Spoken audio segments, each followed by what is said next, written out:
Juana I de Castilla, o Juana la Loca, como se le apodó debido a sus problemas de depresión y salud mental, fue una reina española del siglo XVI, que a menudo es recordada como una figura trágica encerrada en un castillo y considerada no apta para gobernar debido a su supuesta locura.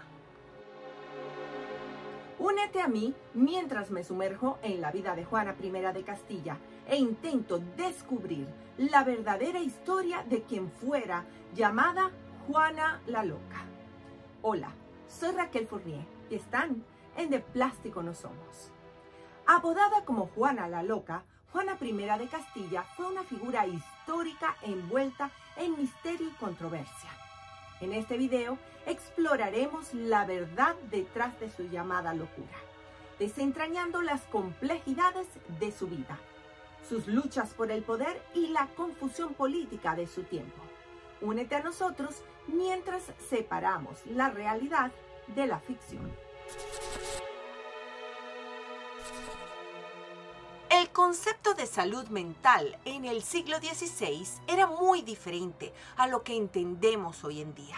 En ese entonces, cualquier signo de angustia emocional, comportamiento errático o depresión posparto a menudo se veía como un signo de posesión demoníaca o una maldición de Dios. Las mujeres en particular eran vulnerables a tales etiquetas, ya que eran vistas como débiles y frágiles, además de llevar la carga en la realeza de tener que casarse a una edad muy temprana con primos y tíos en muchas ocasiones para producir herederos para la corona, tener que ser sumisas, aguantar las infidelidades de sus maridos y las intrigas de la corte. Por lo tanto, la supuesta locura de Juana era simplemente una excusa conveniente para dejarla del lado del poder y el control. Esta percepción de la salud mental de Juana tuvo un profundo impacto en su vida y reinado. Estaba constantemente bajo escrutinio y cada uno de sus movimientos era monitoreado e interpretado como evidencia de esta supuesta locura. La vida de Juana estuvo marcada por una serie de relaciones afectivas tumultuosas, luchas de poder y eventos históricos que dieron forma a su narrativa. Comencemos ubicándonos en el tiempo. Nacida en 1479, Juana era hija de Fernando II de Aragón e Isabel I de Castilla, los reyes católicos que apoyaron a Cristóbal Colón en sus viajes a América. Se casa con Felipe el Duque de Borgoña, conocido también como Felipe el Hermoso. Esta fue una alianza estratégica destinada a fortalecer los lazos españoles con el imperio de los Habsburgo. Juana creció en un ambiente de rigidez política y religiosa, donde la política matrimonial era una herramienta poderosa. Desde su juventud, Juana fue descrita como una niña brillante, interesada en el conocimiento y las artes. Sin embargo, su vida pronto se transformaría en un caos emocional y político que definiría su lugar en la historia. En 1496, a la edad de 16 años, Juana fue enviada a los Países Bajos para casarse con su primo tercero, Felipe el Hermoso, hijo de Maximiliano I de Habsburgo y María de Borgoña. Esta unión formaba parte de las complejas alianzas entre los reyes católicos y la dinastía de Habsburgo, una de las casas más poderosas de Europa. El matrimonio tenía un claro propósito político: consolidar el poder de España en el continente y aislar a Francia, su mayor enemigo. El encuentro inicial entre Juana y Felipe fue apasionado. Según las crónicas, ambos jóvenes quedaron prendados el uno del otro. Fue amor a primera vista, lo que llevó a una boda rápida y un inicio apasionado de su vida matrimonial. Sin embargo, esta pasión pronto se transformó en una relación tormentosa y plagada de conflictos. Los rumores sobre la salud mental de Juana comenzaron a circular poco después de su matrimonio con Felipe. Las crónicas de la época hablaban de episodios de celos descontrolados, gritos y momentos en los que parecía estar fuera de sí. Estos comportamientos, sin duda exacerbados por las traiciones de Felipe, se convirtieron en el centro de atención de las cortes europeas. Pero antes de continuar, no puedo dejar de recordarte que la mejor manera de apoyarnos es que le des un like a este video y te suscribas al canal haciendo clic en los botones que se encuentran bajo tu pantalla para que así YouTube pueda recomendarlo a más personas. Hazlo ahora mismo. Recuerda que es completamente gratis y si quieres comprarnos un café, haz clic en el botón que dice Thanks. Gracias en inglés. Felipe tenía un carácter voluble y era infiel. Juana, profundamente enamorada de él, sufrió intensamente debido a las múltiples infidelidades de su esposo. Los celos que experimentaba la llevaron a episodios de ira y tristeza, lo que incrementó los rumores sobre su inestabilidad mental.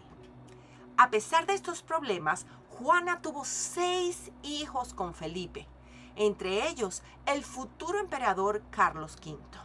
Sin embargo, su relación estaba marcada por la desconfianza y el desamor. Felipe veía en Juana una pieza dentro del juego político, mientras que ella lo veía como el hombre por el que luchaba desesperadamente por mantener su afecto, en detrimento, de su salud mental y emocional. Además, es significativo que los rumores sobre su estado mental comenzaran a surgir en momentos clave en los que su posición política se veía amenazada. A medida que la salud de su madre, Isabel la Católica, se deterioraba, Juana se acercaba al trono de Castilla. Esto generó tensiones entre su esposo Felipe y su padre Fernando el Católico, quienes comenzaron a ver en Juana una figura a la que podían manipular para obtener poder. Su esposo Felipe y su padre Fernando II jugaron un papel importante en la perpetuación de esta narrativa, usándola para así justificar sus propias ansias de poder. ¿Realmente estaba loca Juana o su comportamiento fue exagerado y utilizado como excusa para mantenerla al margen del poder? ¿Tú qué crees? Esta es una de las preguntas más debatidas por los historiadores. Y como veremos, su encierro no fue simplemente el resultado de una enfermedad mental, sino una combinación de factores políticos y personales. Las consecuencias de este etiquetado fueron devastadoras para Juana. Se le negó su lugar legal en el trono y su autonomía fue erosionada gradualmente. Se convirtió en un peón en el juego del poder, entre los propios miembros de su familia trabajando en su contra.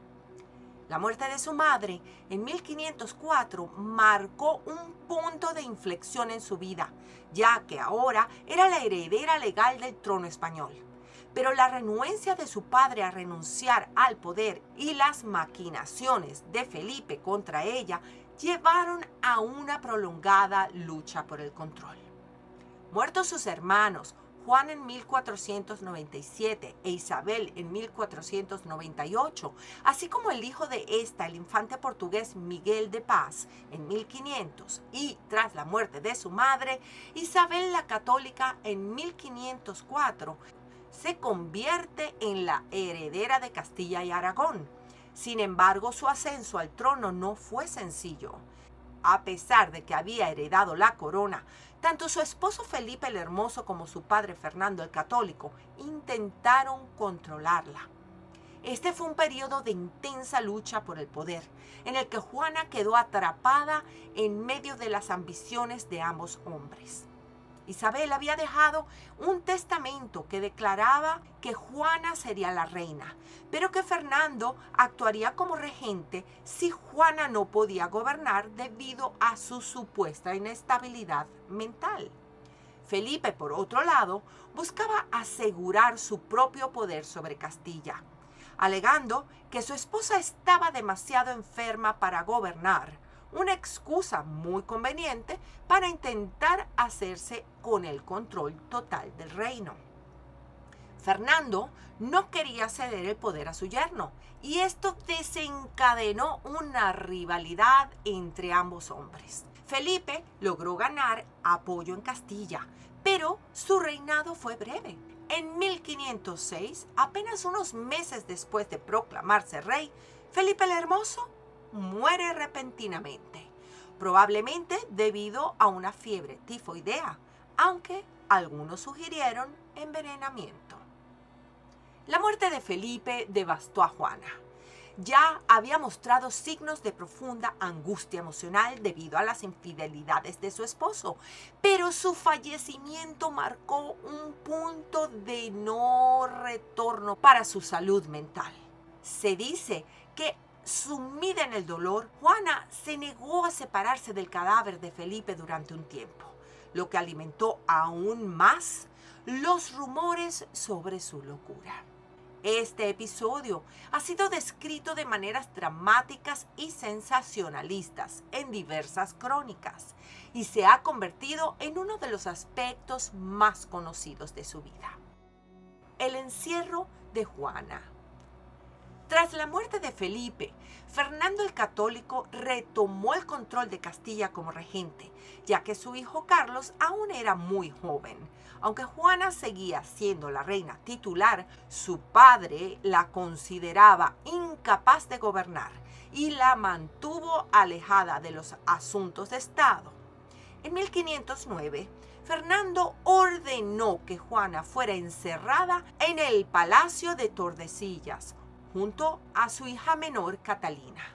Así que oficialmente, desde 1506, Juana no ejerció ningún poder efectivo y a partir de 1509 vivió encerrada en Tordesillas, primero por orden de su padre Fernando el Católico y después por orden de su hijo, el rey Carlos I.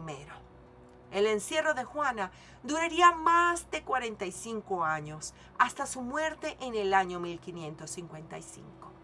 Durante este tiempo fue virtualmente olvidada por la corte y su propio hijo Carlos I, quien asumió el poder de Castilla y Aragón tras la muerte de Fernando en 1516.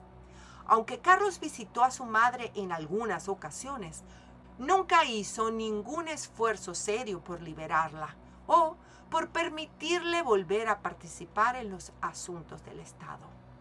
Juana pasó la mayor parte de su vida en Tordesillas bajo condiciones estrictas. Se le permitió mantener un pequeño séquito y su hija Catalina la acompañó hasta que se casó en el año 1525. A lo largo de los años, su estado mental empeoró, agravado por la soledad, el aislamiento y la falta de contacto con el mundo exterior. Las crónicas de la época la describen como una figura melancólica, desconfiada y a menudo enfadada, lo que algunos han interpretado como los signos de una depresión profunda o incluso una psicosis. El encierro de Juana no solo fue motivado por su supuesto estado mental, sino más bien por razones políticas. Tanto su padre Fernando, su esposo Felipe y su hijo Carlos tenían interés en mantener a Juana apartada del poder, ya que su presencia podría haber generado inestabilidad o disputas sucesorias. Además, la posibilidad de que Juana recuperara su autoridad suponía un riesgo para la estabilidad de los reinos, especialmente en un momento en que la unidad de España era frágil. En este sentido, Juana fue víctima de las luchas del poder que marcaron la política europea del siglo XVI. Aunque su salud mental era indudablemente delicada, su encierro fue también un medio para evitar complicaciones políticas y asegurar el control de Castilla y Aragón. Las ambiciones de los hombres de su vida, su esposo, su padre y su hijo, contribuyeron a su trágico destino. La figura de Juana ha quedado en la historia como un símbolo de tragedia y sufrimiento. Su apodo, la Loca, ha eclipsado muchos otros aspectos de su vida, como su inteligencia, su formación y sus capacidades como reina. Sin embargo, en las últimas décadas, historiadores han comenzado a reconsiderar su historia, analizando con más cuidado los factores políticos y personales que llevaron a su encierro. Juana I de Castilla representó no solo a una víctima de las intrigas dinásticas, sino también un testimonio del limitado papel de las mujeres en la política de la época y del poco conocimiento sobre las enfermedades mentales que estigmatizaban a cualquiera que las sufría. Su vida, marcada por la tragedia personal y la manipulación política, sigue siendo objeto de estudio y reflexión. ¿Qué opinas de la historia de Juana? Gracias por acompañarnos el día de hoy. Nos vemos en un próximo video. Soy Raquel Fournier y me despido como siempre recordándoles que de plástico no somos.